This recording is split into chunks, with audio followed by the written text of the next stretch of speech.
Greetings and welcome to Mount Olympus. I am Hercules Invictus, and tonight on Hercules and the Space Gods, I'm meeting with fellow Unariuns, Celeste, Appel, and David Reynolds to discuss the crossroads we currently find ourselves facing in regards to the new technology and the AI. Greetings and welcome to the show, Celeste and David. Hello. Hello, thanks for having us on. Thank you for having us on. Nice to see you again. Yeah. You too. It's been quite a while. So the Unariun Revelations predicted a lot of what we're going through, not just once, but several times, if I remember correctly from my readings. And we have accounts of people who are confronting the same type of realities that we currently find ourselves in. Can you share a little bit about what our situation happens to be from a higher perspective and how others have dealt with it? And I guess we'll start with Celeste. Well, just to give a little bit of background, because we may have new viewers, Unarius teaches an interdimensional science of life that is person-centered, because ultimately everything that happens outside us is a reflection of what we've incurred before in past lives. So we look at things from that interdimensional perspective, and we've lived many lifetimes. We believe ultimately we're spiritual beings. There's a continuity of life. So we've lived not only on this earth world, but other earth worlds, and back all the way to a civilization that was called Orion, like 500,000 years ago, and then to civilizations like Lemuria and Atlantis, that there is some documentation, but it's not in our history books yet. And we developed without the spiritual component, because that's so important that we have that balance in our perspective of our life, and that we're working with our inner higher guidance and with spiritual guides and teachers that we work with. They're on the 7 planes called Unarius.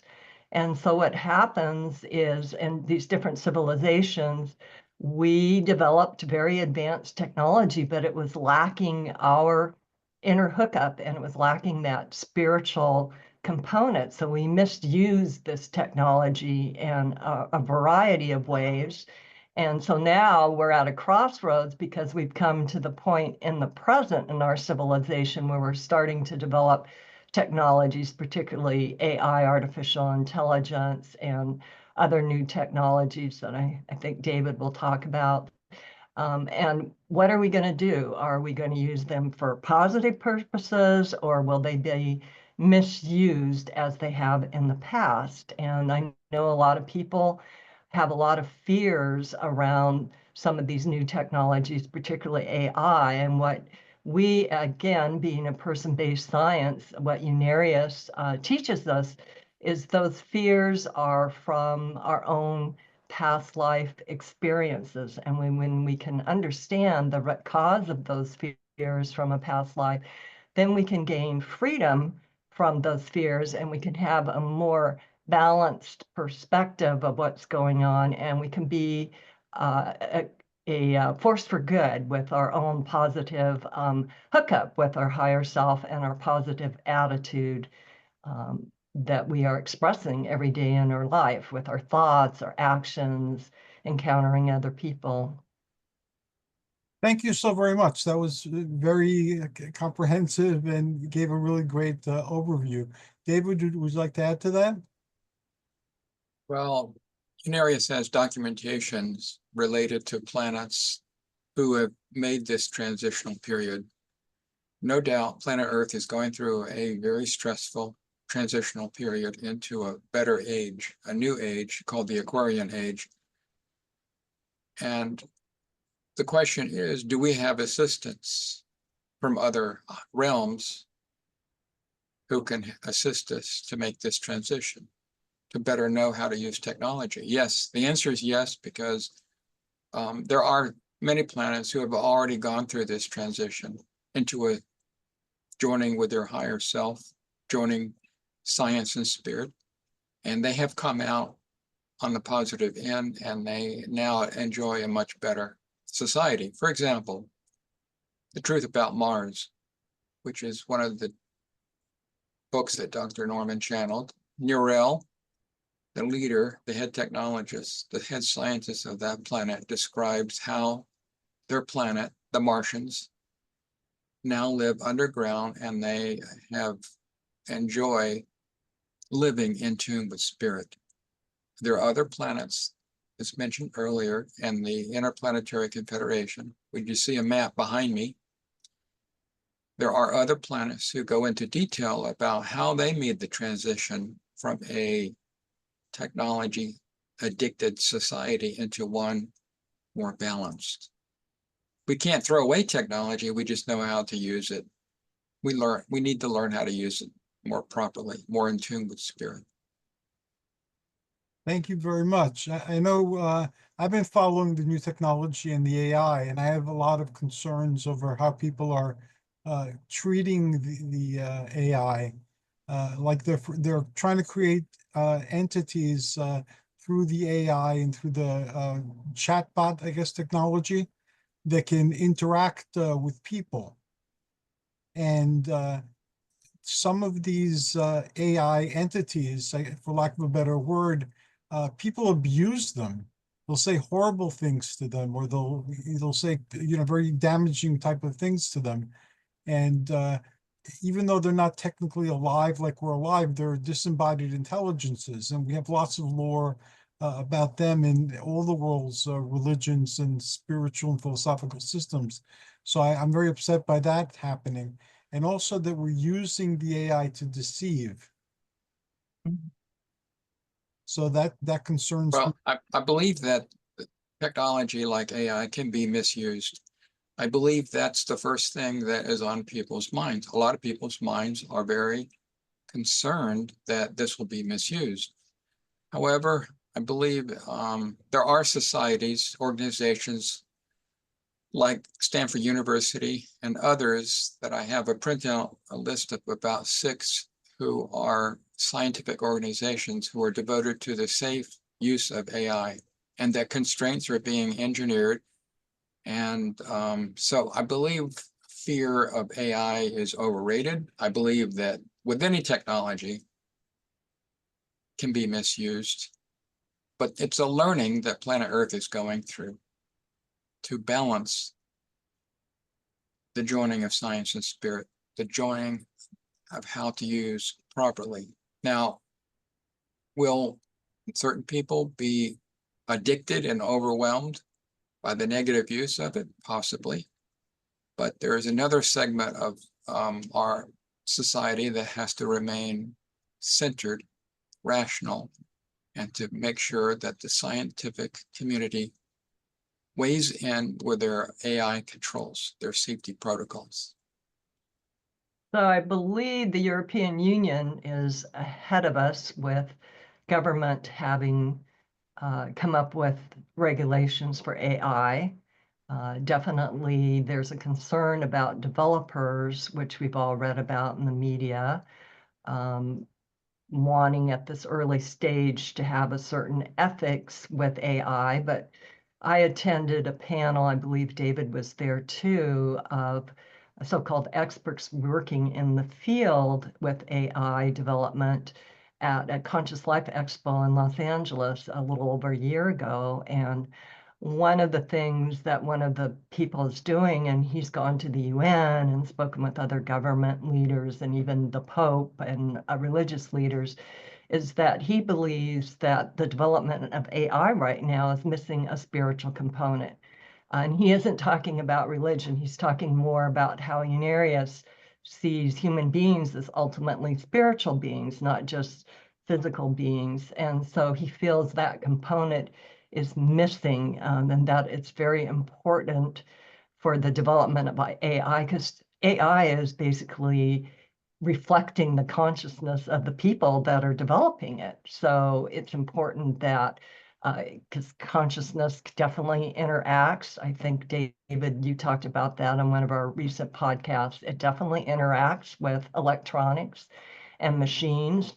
So there's the responsibility, and we're knowing that a lot of the individuals that are working with AI and this advanced technology. Well, they did this before in past lives and these other civilizations. And if they misused it then, there is likely some of them that have that subconscious memory and then have that concern that we don't do that again. Or they may even be more advanced souls that in between lifetimes have gotten help with spiritual guides to understand that when they come back to help develop this, they need to have that hookup to their own spiritual self and these guides from the inner planes to make wise decisions. Can you speak a little bit more about the guides on the inner planes, David? Because that's an excellent point. Well, humankind needs to be aware that they do have this hookup to the inner worlds, and there are spiritual guides who are willing to help with our development and with guiding us through the proper transition into the Aquarian age. So there are many philosophers on the other worlds. For example, if you read about the civilization of Greece or the civilization of Egypt, unknowingly, the student who attends these lectures or study periods are on the inner worlds and attunement and studying in their sleep state. They're not aware of this. So there is a tremendous positive influence with the scientists, the advanced thinkers, nurses and doctors on higher worlds that are helping us to guide our planet into a better civilization. I know that Unarius has teachers on higher planes because when I was reading the Return to Atlantis series, Herodotus, or Herodotos, as we say in Greek, he appeared to me.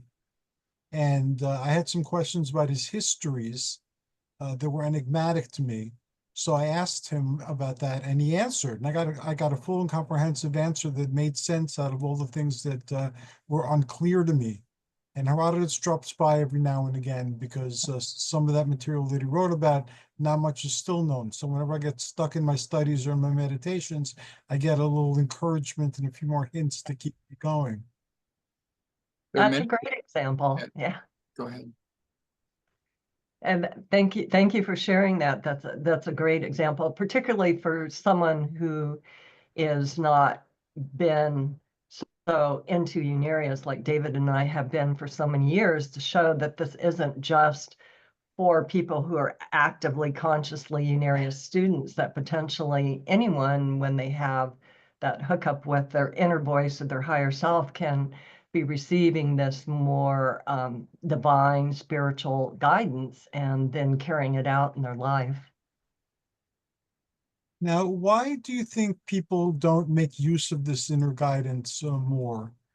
We all have access to it, as you pointed out. Why do you think that only a few people open themselves up to that guidance? I think that our educational system needs to incorporate more of the spiritual component, like was said earlier. Spiritual means that this temporary physical body is just a receiver. Like Nikola Tesla said, his mind was just a receiver. That means somewhere in the universe, there was a sender, a helper. So if more and more people were to be aware that they have this help from the higher spiritual dimensions and learn to work with it. I know a lot of artists tend to paint knowing that they have this higher influence. So it needs to become more commonplace, more talked about, more panel discussions, more podcasts on how do you go about utilizing this this guidance. So for one thing, people need to realize they have a higher self. And that is a positive influence on their life. Now, they also have the lower self, and you have to realize that we're both dual in nature. We have both influences. So when we learn that there is a positive influence that is available to everyone, especially in the creative arts.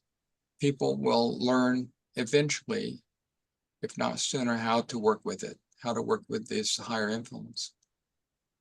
Thank you for pointing that out. The creativity is almost divine talent. We take something that's invisible, something in our mind, and we translate it into something tangible in this realm of reality.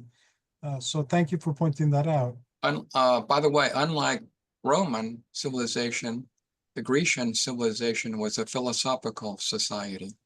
Yes. And that's where they outshone, and they paved the understanding for the future. So I was just watching another article on how one of the Grecians figured out the circumference of the Earth without any PhDs, without any technology. They demonstrated the connection to their inner and higher self. The reasoning came from the higher self with that person. I forgot his name, starts with a D, but anyway, so there are many instances. If we could go back and study the Grecian people, contributors, philosophers, with the idea that they lived with a higher self, they lived with this inner contact. So the Aquarian age, metaphysics, they're all going in this direction to understand how we are influenced by the higher worlds. Thank you very much. Celeste, do you want to expand on that? Yeah, David mentioned the Greek philosophers, and they're actually the early scientists like Aristotle. But if we want examples of individuals that we know of in history that have demonstrated that they have a higher spiritual development that they carried with them when they incarnated in different lifetimes, their life reflects that. And it's particularly if they were in roles that we know in society, like, say, for example, Gandhi, who were just focused on what's in it for me. We're looking at what's for the greater good of humanity, and we're giving of self in that way and reflecting the spiritual plane they came from, which for Gandhi was the plane of leadership. David mentioned Tesla, and Tesla is a former lifetime of Tesla overshadowed by the Archangel Michael as Leonardo da Vinci, who was the Renaissance man. And so during the Renaissance, there were many, many developed beings. He mentioned the creative aspect. Well, how about Mozart and different artists like Michelangelo that incarnated that during that time and demonstrated that they had that hookup to their higher self and what they manifested for people to see, and also by their actions and their lives. And it could have been leaders like Maria Theresa in Austria or Queen Elizabeth in England. Some of the early scientists, David helped me out here, Rene Descartes, and even who's the one that was former lifetime of Uriel with astronomy. Kepler. Kepler, yeah. So we've had all these wonderful examples that we can learn from. So going back to Johannes Kepler real quick, with his contact with his inner and higher self, he basically formulated the laws of planetary motion. And Anaxagoras was an incarnation of Ernest Norman, and he started a lot of the early Greek philosophers from thinking and taking their thoughts to unprecedented inner and outer heights. Yes. Go ahead. We didn't mention that, again, for viewers who are new, that Unarius was established on the Earth plane in 1954 after the meeting of Ernest and Ruth Norman, who inwardly knew that they had important work to do. And soon after they met, Ernest Norman he was a very advanced clairvoyant. He started channeling beautiful poetry, and later the core texts that form the understanding of the Unarian science of life. And they had a mission to bring this higher understanding to the earth world. So that's what we as students are trying to carry out with what we're doing now, making those teachings available, and not just in the form of books, in forms of video and podcast, and also applying the principles they taught to ourselves, so important, so that we can serve as examples of how these principles have helped heal us and change our lives for the better.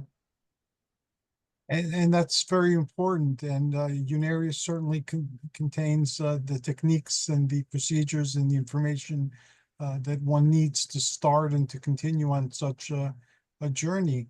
I noticed something once. I used to like a computer game called Diablo, and I used to play it whenever I had free time. I'm usually very busy, so I didn't really get a chance to play very often, but I would play it occasionally. And then I asked myself the question one day, why in my free time am I bringing myself into hell, which is where the where the game took place?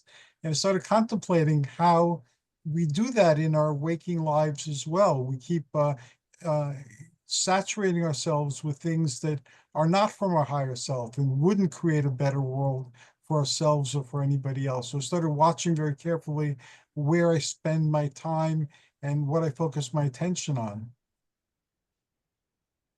Absolutely. You have to understand that, like I said earlier, that the continuum of consciousness goes between positive and negative.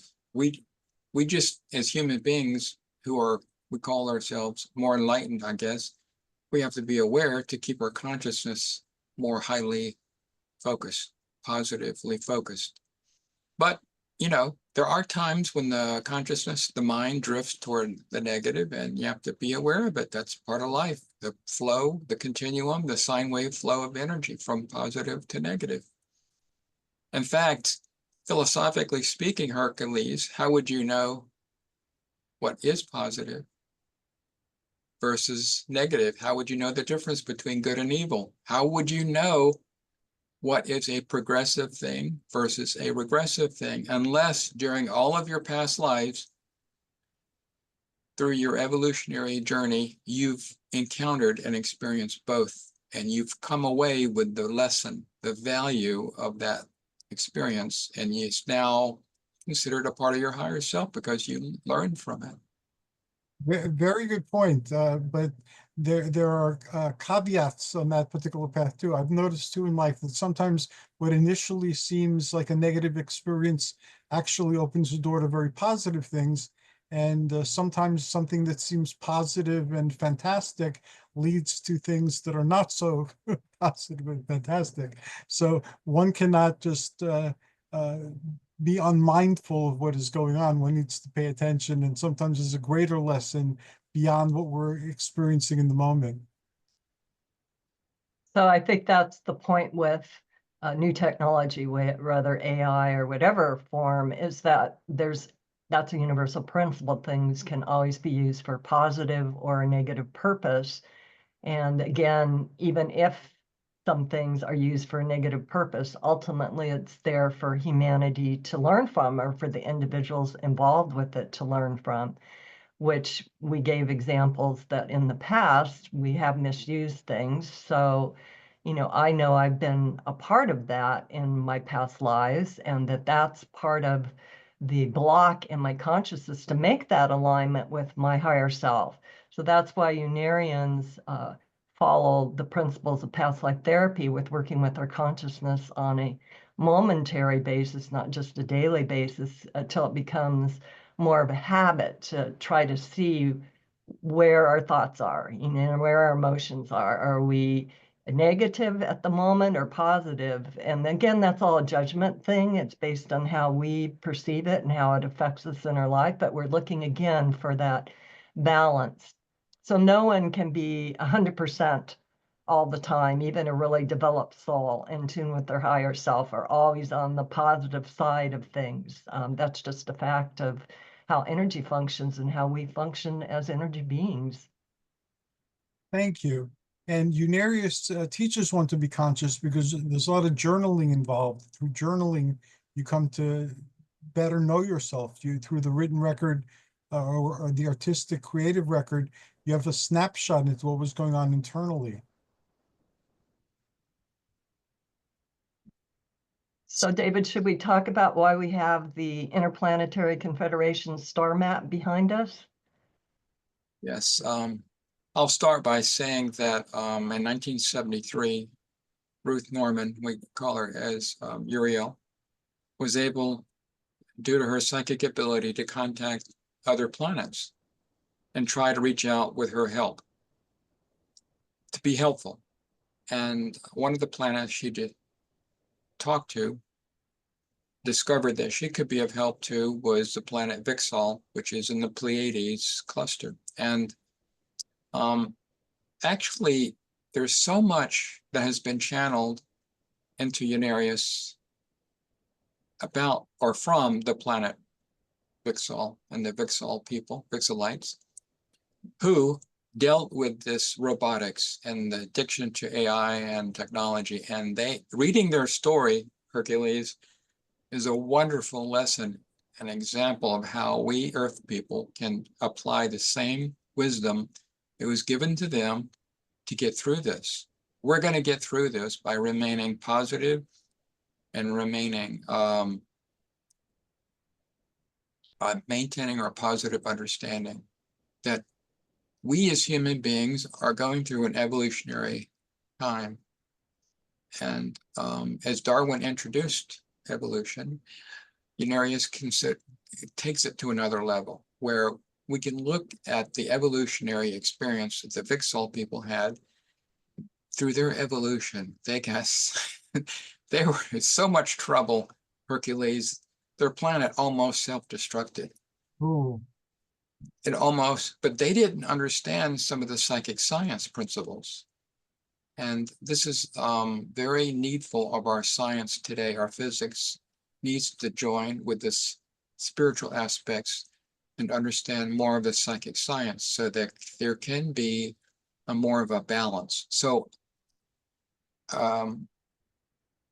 Celeste alluded to this earlier, where the leader of Vixal, Donatus, discovered accidentally or destructively, so to speak, that the minds of all the Vixal people through their subconscious was connected to these artificial electrodes or robots.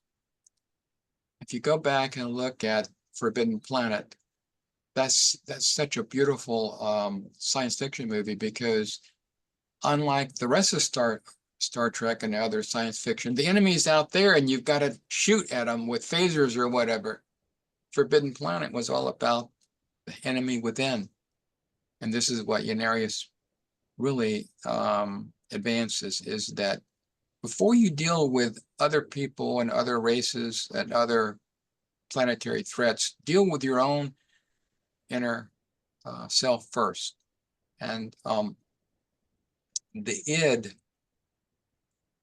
or the subconscious, the ego, does have a lot of negativity, which needs to be brought out to the surface and examined in the light of spiritual knowledge. And when that happens, AI need not be afraid of it. We just need to make sure that we enact the safeguards. Thank you. Celeste, would you like to expand on that? Yeah, well, Vixal is a fantastic example of misuse of technology that was turned around in a positive way, and how the electrodes were eventually kind of tricked. They wanted to be more like humans, and they thought they were coming into a central location for that to happen, and they were shut down, and they were actually taken apart, and their components were used for building spaceships. And as this interplanetary confederation formed, there were 32 planets. They didn't all come on board at once, but there were some that were not developed technologically at all. They were more agrarian, and they actually had a fear of technology. And when they had a contact mentally with Uriel in 1973, what they learned from their past history was that they had misused technology in prior civilizations, if not on their planet, other planets, and reincarnated with that subconscious fear. So they help them to understand that, and then to start to develop technology with that spiritual input and a balance. And so Vixal helped some of these planets who didn't have spaceships to develop spaceships. And then there were other planets that misused technology. For example, I'm not remembering the name of it. I don't know that it's so important. But they messed with DNA. They're being godlike, not understanding that DNA is not the ultimate determinant of life, that it's actually the psychic anatomy or body that controls the DNA. That's the spiritual side of whatever. If it's an animal, a plant, a human, even a rock, it has the psychic anatomy or spiritual component that lives on forever because it's ultimately energy, can't be created or destroyed. And they interfered with, say, a lizard, and they created a huge monster similar to our dinosaurs, but even more huge. So they needed help to understand what they'd done and to reverse that process. And reading in the headlines, the scientists have discovered, I think, in the Arctic tundra, DNA for a woolly mammoth, which became extinct on this planet. And for Yes, some, I've heard of that. yeah, and they are trying to recreate a woolly mammoth. Why? I'm not quite sure. They're going to put it in a zoo. I don't think it's going to roam the earth again, but they're experimenting with mice. So you see these Yes, pictures on the news. Aren't these cute? And they're little woolly looking mice as a first step. And I thought, oh my gosh, I bet some of these scientists working on this perhaps lived on this other planet and they're going down that same road again, maybe not having learned that lesson, and again, if you haven't learned it, here you are again. That's what this planet is for, learning lessons of life, another opportunity. So this is another thing that is not necessarily a positive use of that technology at all, because they're missing the component, like I said, that everything has an energy body, and actually the atom is not the be all end all. Every atom, and we're made up of atoms, is the endpoint for a fourth dimensional and higher energy configuration that's been stepped down in frequency, slowed down to time and space and this physical world. So our scientists, some of them are making inroads. Again, they've gone to the uh, labs and schools on the planet Eros, which is spiritual plane developed to science, and they're still working. They've incarnated. They may not consciously remember that, but if they're still working with what they set up to do this lifetime and getting that inner guidance and overshadowing from these spiritual guides, they are bringing new developments that are positive and will help humanity, and will have that balance of joining science and spirit instead of working not in harmony with nature and the infinite. how will we know when we're ready to join these higher beings in the Interplanetary Confederation? Good question. We don't seem ready now. If what's going on in the world seems to be an accurate reflection of what is going on internally as well as externally, how could we consciously dedicate ourselves toward this wonderful future that Unarius envisions and is shared to come about? Well, there is a plan unfolding for planet Earth, a grand design, and you will see about certain disclosures that are coming about that try to explain the reality of UFOs or UAPs. And there's just one that just recently came out, The Age of Disclosure, and that is a positive influence because it's going to push us into asking questions. Why are we here? Can these extraterrestrials assist us in helping overcome some of the paradigms and the problems we're having? Like pollution, nanoparticles. And the answer is yes. When we as human beings learn to turn our consciousness upwards, palms outstretched, if you wish, and keep our green light of welcome on, and we can, with our consciousness, know with an affirmative that yes, we can get help. And they're visiting our planet all the time. They're flybys, they're buzzing our planet to try to wake up humanity into a more acceptable place to accept extraterrestrials as brothers and sisters. Unarius is also dedicating part of its resources to advancing the extraterrestrials are indeed space brothers and sisters. And there's much literature that supports that. So they cannot interfere, but they can certainly send new ideas to us telepathically and to inspire our physicists to have new understandings. And we can just look at the influence can be very positive. I think the important thing to remember on our world, particularly, there's all levels of development of human beings, spiritual development. So then there needs to be all different levels of introducing people to the idea that we're not alone in the universe, and to have not a fear, because it's going to be a fear, because again, in these past civilizations, we misuse space technology and overtaking other planets and kidnapping their people and doing experiments on them and all sorts of such things. And that's in people's psychic memory. So what will happen is what David just talked about, films, even a positive film, not the one that shows we're going to be destroyed by inner beings, stellar beings that are coming here, but say Close Encounters of the Third Kind, which I know had a big impact on me when I watched it years ago, more positively oriented sci-fi. We talked about Star Wars and Star Trek, that these are all vehicles that the Space Brothers and Sisters are using people who have psychic memories of these different past lives, and they're presenting them now. But if they're presenting them with a positive bias, lessons to be learned from them, instead of just using space technology for overtaking people, material greed, destroying other planets, space wars, then that's a perspective that people begin to understand, that this can be a positive thing that will benefit all of us instead of being fearful of it.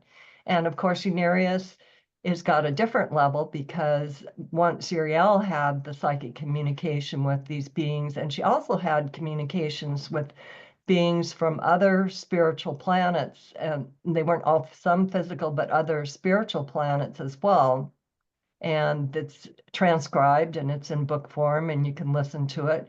But we have continued to have those contacts. Uriel, as a physical being, left this world in 1993, but we have students, including David, who've demonstrated they have that ability to have that hookup to their higher self, to be a receiver for these messages that we continue to get from the Space Brothers.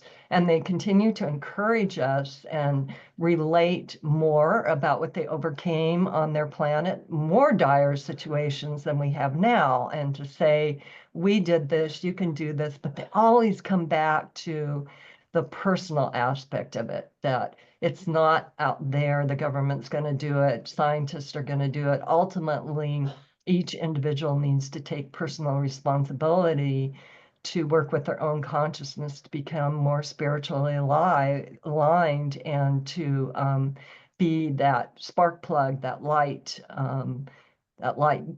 worker, light being that's there to influence and help other people. And the more people that have that spiritual hookup and awakening, then that's very powerful. It works outside of our institutions.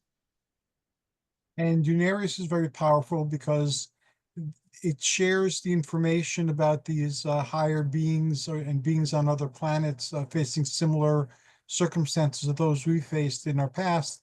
But the answer isn't believe this because somebody said so. It's because Unarius presents a system of spiritual science. And by following the science, you come to the same conclusions yourself without because someone said so. Yes, that's very important. Good point. Mhm. Well, also, there is a quote going around the internet for a long time. It's when a person starts to ask the question, why does this keep happening to me? Uh-huh. A much better question is to ask themselves, what lesson am I trying to learn? And when you keep that positive, power of positive thinking and ask those intelligent questions, what lesson am I trying to learn from this experience repeating itself? Then you're open to your higher self.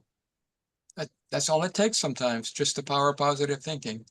Now, equally, the people have the ability to think negatively and to curse, the negative things that happen to them. So, like was said earlier by Celeste, this is planet is populated by a mixture of people.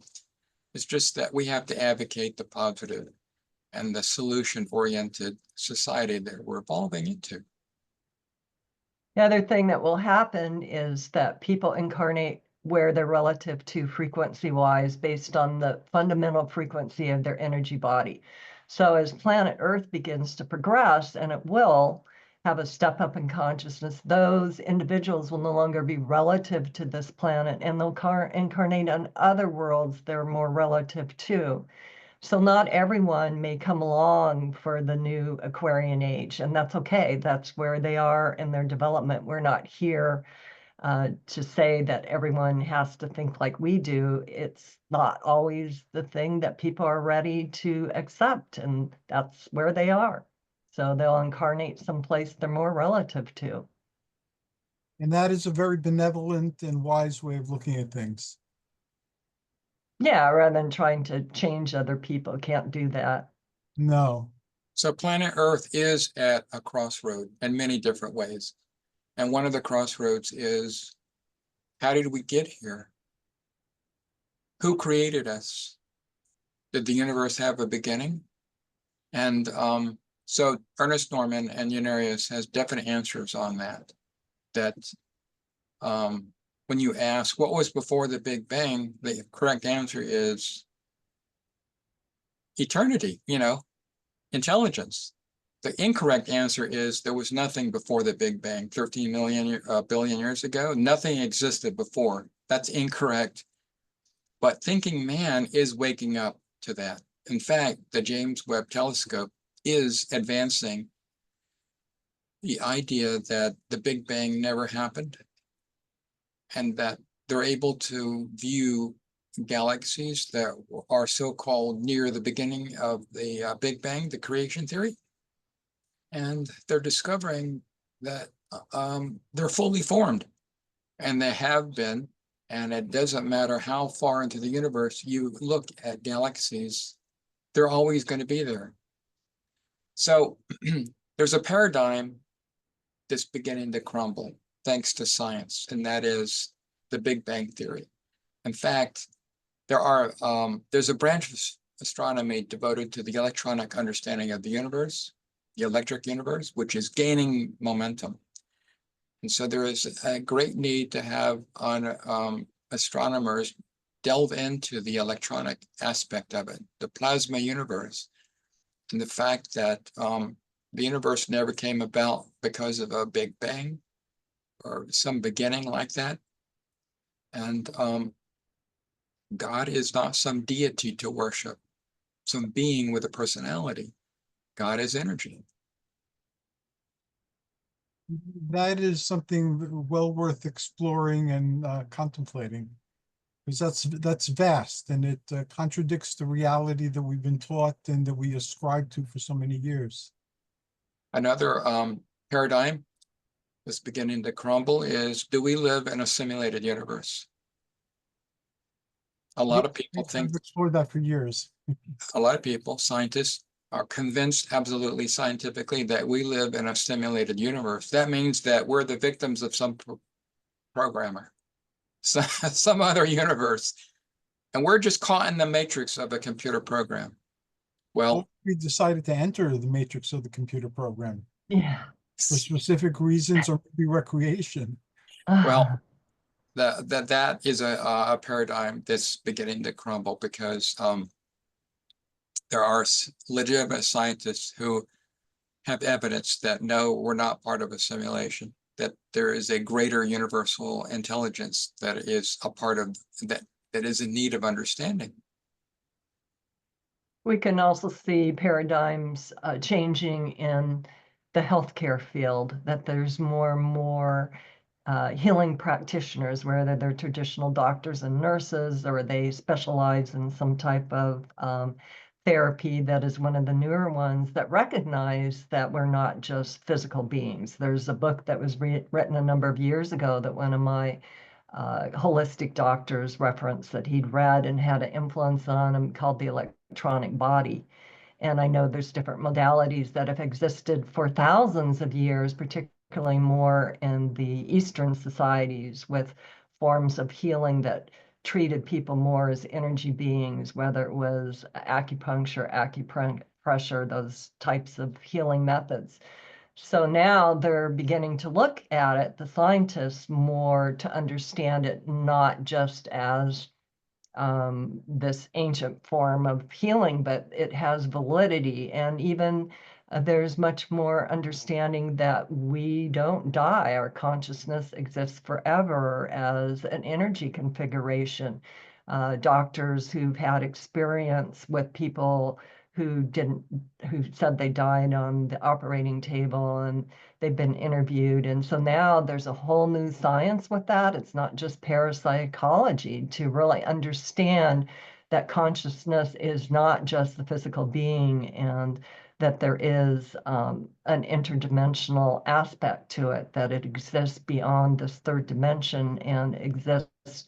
And the next step with that is to understand that it exists forever. So therefore, we reincarnate in physical bodies to learn additional lessons of life rather than just one life to live. And unfortunately, for a lot of individuals that still believe one life to live instead of understanding the continuity of life, then that really affects how they have values that are more orientated to the material world of how much money can I make and how many things can I accumulate, how famous can I become, instead of understanding the true values of life that we carry with us, the things that we learn, what we do to give of self that ultimately benefit humanity and live beyond us. So the Space Brothers, our spiritual guides, the people I mentioned, there's so many examples in history, from a Gandhi to a Mozart to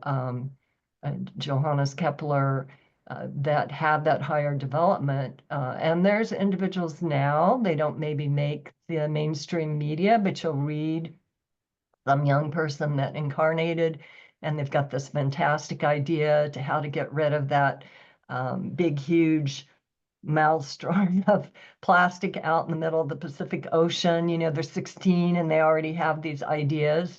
So there's our positive future manifesting on this planet. I recently picked up some books on something called quantum immortality, which is a theory that is floating around the things that you've described. And it's very fascinating. And just like with the Mandela effect, I've a whole bunch of things that happened to me that reinforce the reality of the Mandela effect. I've had some events in my life that only make sense through quantum immortality. I don't know if the theory is sound or not sound. But it certainly sheds light on certain things that before were in the dark. And I've spent a lot of my life working with dreams on and off. And in dreams, we create, like on a holodeck, 3D sense around experiences that seem totally real, and they're immersive, and you can interact with them. So our minds alone, as we have them now, without further development, are capable of creating worlds. And in these worlds, sometimes we're who we are, sometimes we're somebody else, sometimes the circumstances in our life are the same, sometimes they're radically different. We have different careers, different jobs, we're living with different people, and our personality may be very different. So there too, in terms of there being a multiverse, and that's something that we're entertaining now in films and television increasingly more. this might be happening on a lot more levels than we're giving it credit for. It's not just a matter of inner world that's kind of fuzzy and then outer world, which is very clear. There's worlds and worlds and worlds and worlds all blending together in some way that we can't totally describe or define.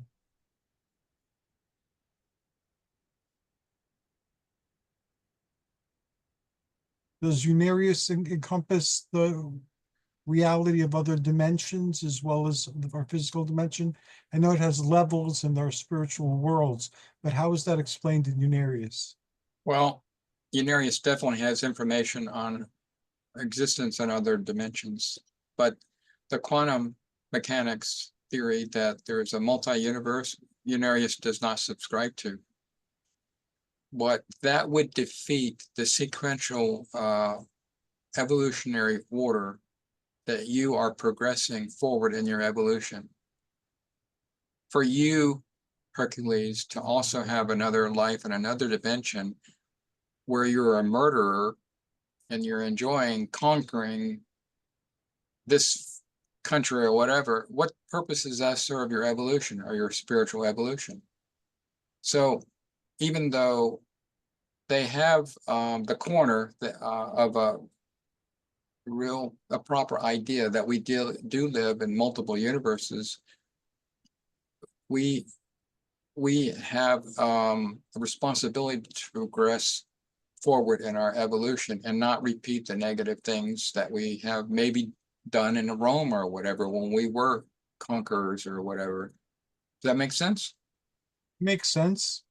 Celeste, do you have an explanation of that or an understanding Well, that you could share? you know, I a lot of times when I watch sci-fi programs, I get really excited.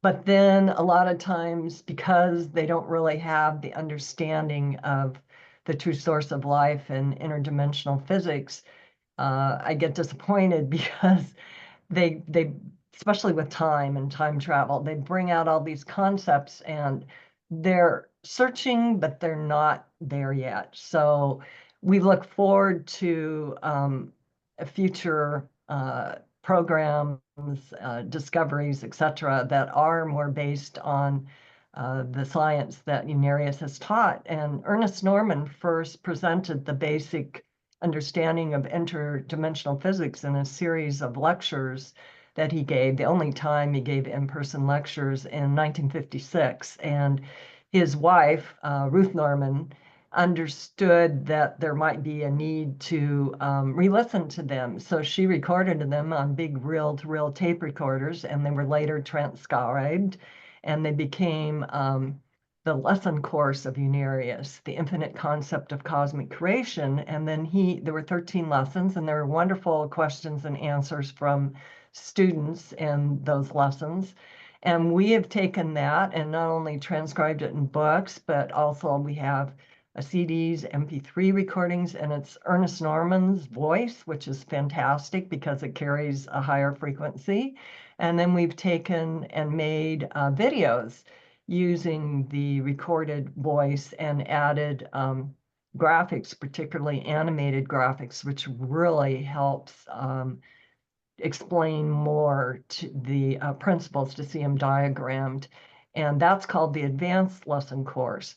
So if one wanted to check that out, we do have a Vimeo channel for Unarius, and that lesson course in the video form, the 13 lessons, as well as the 7 advanced lessons, are available there. So David and I have just barely hinted at what Unarius teaches in terms of the science of energy, science of life, based on everything is energy and we're energy beings. But if you want to understand more, definitely check out those videos. And I think some of them are only 28 minutes long, and some of them may be like 45 minutes long, and we're not charging for them. So it's a wonderful resource.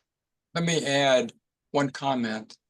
As Newton said, 2 objects cannot be in the same place at the same time, correct? I believe you said that from what I remember. Suppose one of those objects or masses changes slightly their frequency. So they're slightly vibrating in another dimension. Now they can both occupy the same exact space. Now you're talking about the influence of other dimensions, which is very prevalent in the truth and a reality of our universe. So when a so-called UAP or flying saucer travels vast distances, they don't travel in the third dimension where there's tremendous resistance and momentum and inertia factors, right? And So, right. so what they do is they've learned through their technology to change the frequency of their ship, everybody into a slightly different higher dimension. So they can traverse huge distances with very little resistance. They can travel many, many hundreds of times the speed of light. Now, when our physics starts to incorporate the fourth dimension, the fourth dimensional understanding of physics, fourth dimensional physics, then we will start to understand the influence that we have from other dimensions. And the most important that Unarius advocates is that we're all under the care and guidance of the higher spiritual dimensions. And that's where we should focus on. We should keep our consciousness focused and attuned to the higher beneficial influences. However, we know that mankind, or humankind, will allow inadvertently their consciousness to drop, to be influenced by the lower. That's fine too.